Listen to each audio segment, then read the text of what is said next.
বন্ধুরা, যদি এই শ্রাবণের পবিত্র মাসে আপনাদের ঘরে টিকটিকি দেখতে পান, তাহলে কি বুঝবেন? আপনাদের গৃহে মহাদেব স্বয়ং এসেছেন, নাকি কোনো ঘোর বিপদ নেমে আসতে চলেছে আপনার পরিবারের উপরে? টিকটিকি বিষয়ে সকল তথ্য আজকের এই ভিডিওতে দেওয়ার চেষ্টা করছি। তবে মূল পর্বে যাবার আগে সকলের কাছেই অনুরোধ, ভিডিওটি ভালো লাগলে অবশ্যই একটি লাইক করে চ্যানেলটি সাবস্ক্রাইব করে দেবেন এবং কমেন্ট বক্সে লিখুন হর হর মহাদেব। বন্ধুরা, এই শ্রাবণ মাস বর্ষাকাল, এই দিনে ছোট ছোট টিকটিকি ঘরে এসেই যায়। কখনো বিছানার উপরে, কখনো দেওয়ালে এদের দেখতে পাওয়া যায়। আবার কখনো ঠাকুর ঘরে টিকটিকি দেখতে পাওয়া যায়, কখনো বা বাথরুমে। যদি আপনার গৃহে বারবার এরকম টিকটিকি দেখতে পাওয়া যায়, তাহলে আজকের ভিডিওটি সম্পূর্ণ আপনারই জন্য। এই শ্রাবণ মাসে এরূপ ঘটনা ঘটলে মহাদেব আপনাকে 3টি সংকেত দিচ্ছেন। বন্ধুরা, আমাদের গৃহে টিকটিকি আসাকে আমরা খুবই সাধারণ ঘটনা বলে মনে করে থাকি। আমরা সকলেই জানি টিকটিকি একটি খুবই ছোট জীব। একটি জীব ও মানুষের মধ্যে একটি আলাদাই সম্পর্ক রয়েছে। এ সম্পর্কে খুব কম মানুষই জানে। আমাদের শাস্ত্রে এই টিকটিকিকে খুবই গুরুত্বপূর্ণ জীব হিসেবে বলা হয়েছে। এই টিকটিকি সম্পর্কে আমরা নানা রকম তথ্য সেখানে পেয়ে থাকি। সেই তথ্য যদি আপনি জানতে পারেন, তাহলে আপনি সফলতার চূড়ান্ত সীমায় পৌঁছে যেতে পারবেন। কোনো একটি বিশেষ সময়ে, কোনো একটি বিশেষ স্থানে যদি টিকটিকি ডাকে, তাহলে এটি ভবিষ্যতে হওয়া ঘটনাকে ইঙ্গিত করে। এছাড়া আমাদের শরীরের বিভিন্ন স্থানে টিকটিকি পড়লে বিভিন্ন ইঙ্গিত প্রদান করে। এটা তো আমরা অনেকেই জানি যে দীপাবলির দিনে যদি টিকটিকি দেখতে পাওয়া যায়, তাহলে এটিকে মাতা লক্ষ্মীর প্রতীক হিসেবে মনে করা হয়। এই শুভ দিনে যদি টিকটিকি আপনার উপরে পড়ে যায়, তাহলে এটা মনে করা হয়ে থাকে যে প্রচুর পরিমাণ অর্থ আপনি লাভ করতে চলেছেন। তবে বন্ধুরা, অনেকেই জানে না টিকটিকির একটি এমন সহজ প্রয়োগ রয়েছে, যেটি করে আপনি জীবনে অনেক লাভ তুলতে পারেন। এই সম্পর্কিত একটি অত্যন্ত কার্যকরী টোটকা আজকের ভিডিওতে জানিয়ে দিচ্ছি, তাই সম্পূর্ণ ভিডিওটি না টেনে দেখার অনুরোধ রইল। তো চলুন বন্ধুরা, এবার জেনে নেওয়া যাক কি এমন সহজ টোটকা বা উপায় রয়েছে, যেটি করে আপনি সফলতার চূড়ান্ত সীমায় পৌঁছে যেতে পারেন এবং আপনার উন্নতির পথে সকল বাধা দূর হয়ে যাবে। বন্ধুরা, যদি আপনাদের ঘরে টিকটিকির আনাগোনা হয়ে থাকে, তাহলে বন্ধুরা আপনার জীবনে প্রচুর অর্থর আগমন ঘটতে চলেছে। বন্ধুরা, যখন আপনার গৃহে আপনি টিকটিকি দেখতে পাবেন, তখন ঠাকুরঘর থেকে চাল এবং সিঁদুর নিয়ে এসে সেই টিকটিকির উপরে ছড়িয়ে দিন এবং ছড়ানোর সময় বলতে থাকুন আপনার মনের ইচ্ছা। এই কার্যটি সঠিকভাবে করতে পারলে আপনার সকল মনের ইচ্ছা পূরণ হবে। আমাদের শাস্ত্রে টিকটিকিকে একটি পূজনীয় জীব হিসেবে গণ্য করা হয়েছে, তাই এইভাবে টিকটিকির পূজার্চনা করলে অর্থ আগমনের সকল রাস্তা খুলে যায়। তবে বন্ধুরা, এই উপাচারটি আপনারা সকল সময় করবেন না, কোনো এক বিশেষ সময়েই এটি করতে হবে। যখন আপনারা সন্ধ্যাবেলা পূজার্চনা করছেন, এটি তখন করুন। বন্ধুরা, অনেকেই রয়েছে টিকটিকিকে দেখলেই ঘেন্না করে এবং অনেকে রয়েছে এই টিকটিকিকে দেখলেই আঘাত করতে যায়। কিন্তু বন্ধুরা, এই টিকটিকিকে মাতা রানীর প্রতীক বলে মনে করা হয়ে থাকে, আর এদের যদি আপনি পূজা করতে পারেন, তাহলে আপনার অর্থ আগমনের সকল দরজা খুলে যায়।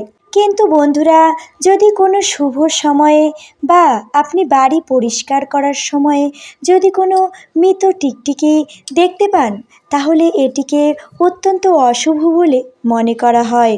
বন্ধুরা, যদি বাড়ি পরিষ্কার করাকালীন আপনার হাতে কোনো টিকটিকির মৃত্যু হয়, তাহলে বন্ধুরা অবশ্যই আপনারা এই টিকটিকির সৎকার করুন। মাটিতে গর্ত করে সেই টিকটিকিটিকে পুঁতে দিন, এতে আপনার পাপ অনেকাংশেই লাঘব হবে।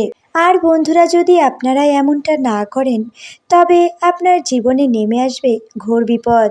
আপনি বুঝতেই পারবেন না কেন এই রকম ঘোরতর বিপদ আপনার জীবনে ঘটছে। তাই বন্ধুরা, আপনারা কখনোই টিকটিকিকে মারবেন না। আর যদি ভুলবশত কখনো আপনার হাতে টিকটিকির হত্যা হয়ে যায় তবে অবশ্যই তার সৎকার করুন। চলুন বন্ধুরা, এবার জেনে নেওয়া যাক এমন কোন সংকেত রয়েছে যেগুলো থেকে আপনারা বুঝতে পারবেন ভবিষ্যতে হতে চলা শুভ বা অশুভ ঘটনার কথা।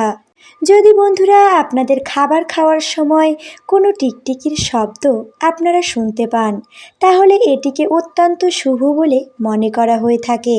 এটি আপনাকে অর্থপ্রাপ্তির ইঙ্গিত প্রদান করে, অথবা কোনো শুভ ঘটনা আপনার জন্য অপেক্ষা করছে, অর্থাৎ কোনো ভালো কিছু অপেক্ষা করছে আপনার জন্য। বন্ধুরা, যদি অনেকগুলো টিকটিকি আপনি একসাথে দেখতে পান তাহলে বুঝতে পারবেন যে আপনার পুরনো দিনের কোনো বন্ধুর সাথে আপনার সাক্ষাৎ হতে চলেছে বা কোনো শুভ সমাচার আপনার জন্য অপেক্ষা করছে। কিন্তু বন্ধুরা, যদি ঘুমের মধ্যে আপনারা কোনো মৃত টিকটিকিকে দেখতে পান তাহলে বুঝতে হবে কোনো বড় কষ্ট আসতে চলেছে আপনার জীবনে, যার অনুমানও আপনি করতে পারেননি। বন্ধুরা, যদি আপনার হাতে টিকটিকি পড়ে যায় তাহলে বুঝতে হবে আপনার মান সম্মান বৃদ্ধি পেতে চলেছে। যদি বন্ধুরা আপনারা খাওয়ার সময় টিকটিকি পড়ে যায় এটাকে যেমন শুভ বলে মনে করা হয়, কিন্তু যদি আপনি খাওয়ার সময় আপনার পায়ের উপর টিকটিকি পড়ে তাহলে বন্ধুরা আপনার কোনো গুপ্ত রোগ ধরা পড়তে চলেছে। যদি বন্ধুরা আপনারা কোনো কথা বলতে থাকেন এমন সময় টিকটিকি মুখ দিয়ে আওয়াজ করে তাহলে বুঝতে হবে সেই কথাটি সত্যি হতে চলেছে। বন্ধুরা, এটা বলা হয়ে থাকে যে যদি আপনার মাথার উপরে টিকটিকি পড়ে তাহলে আপনি প্রচুর অর্থ লাভ করতে চলেছেন। যদি বন্ধুরা টিকটিকি কোনো পোকামাকড় শিকার করছে এমন সময় আপনি দেখে থাকেন তাহলে বুঝতে হবে অর্থ প্রাপ্তির সাথে সাথে অর্থ নাশেরও সম্ভাবনা রয়েছে। তাই এই বিষয়ে অবশ্যই সতর্ক হয়ে যান। যদি বন্ধুরা আপনারা কোনো কাজে বের হচ্ছেন এই সময় দুটো টিকটিকি একসঙ্গে মারামারি করে তাহলে বুঝতে হবে যে কাজের জন্য যাচ্ছেন সে কাজে সফলতা প্রাপ্তি কঠিন হবে, অর্থাৎ প্রতিদ্বন্দ্বিতা অনেক থাকবে। তাই অনেক মুশকিলের সঙ্গে আপনার বিজয়ী হতে হবে। এই বিষয়ে সাবধানতা অবলম্বন করুন। এছাড়া বন্ধুরা, শরীরের বিভিন্ন স্থানে টিকটিকি পতিত হলে বিভিন্ন জিনিস জানতে পারা যায়। যেমন যদি টিকটিকি মাথার উপর পড়ে তাহলে বুঝতে হবে প্রচুর অর্থ লাভের পাশাপাশি আপনি অনাবিল আনন্দ লাভ করতে চলেছেন, মনে অফুরন্ত সুখের উদ্ভব হবে। যদি ডান কানের উপরে টিকটিকি পতিত হয় তাহলে বুঝতে হবে আপনি অলংকার লাভ করতে চলেছেন। বাম কানে পতিত হলে আয়ু বৃদ্ধি পায়। কিন্তু বন্ধুরা, যদি কখনো টিকটিকি আপনার চুলের ওপর পড়ে যায়, বিশেষত মেয়েদের ক্ষেত্রে যদি চুলে আটকে যায় সেক্ষেত্রে বুঝতে হবে আপনি বড় কোনো বিপদে পড়তে চলেছেন। বন্ধুরা, যদি আপনারা পুজোর সময় পুজোর স্থানে টিকটিকি দেখতে পান তাহলে এটিকে অত্যন্ত শুভ বলে মনে করা হয়।